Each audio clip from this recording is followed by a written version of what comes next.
Road పక్కన ఉండే కాలువలో అయితే ఒక మూగ జీవి అయితే పడి బాధతో ఉంటుంది. ఈయన్న అర్థం చేసుకొని వెళ్ళి దగ్గరికి వెళ్ళేసి దాని దగ్గరికి వెళ్ళి తీద్దామనుకుంటాడు. కానీ తీరా చూస్తే అక్కడ బురద ఉందన్నమాట. కాలు ఎక్కడ పెడితే అక్కడ దిగిపోతుంటుంది. ఆయన కాలు పెట్టాడు, చూశారు కదా మీరే, ఎక్కడ పడితే అక్కడ దిగిపోతుంటుంది. ఆయన అర్థం చేసుకొని అన్న బయటికి వెళ్ళేసి రోడ్డు పక్కనకి వెళ్ళి హెల్ప్ అడుగుతాడు. కారు వాళ్ళు ఎవరైనా ఒకరు ఆపితే హెల్ప్ దొరుకుతుంది, దాన్ని బాగా సేఫ్గా బయటికి తెద్దాం అనుకుంటాడు. కానీ ఎవరు ఆపనట్లా చూసి చూడనట్లయితే వెళ్ళిపోతారనమాట. ఒక మంచి సాయం చేద్దామంటే ఎవరు రారనమాట.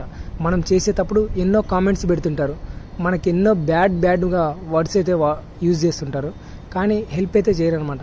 మనమే మానవత్వం చంపుకొని ముందుకెళ్ళి హెల్ప్ చేస్తాం. ఇలాంటి మూగజీవులకి హెల్ప్ చేయడం చాలా మామూలు విషయం కాదు. అట్లా ఇట్లా పడైతే ఆయన బయటికైతే తీస్తాడనమాట.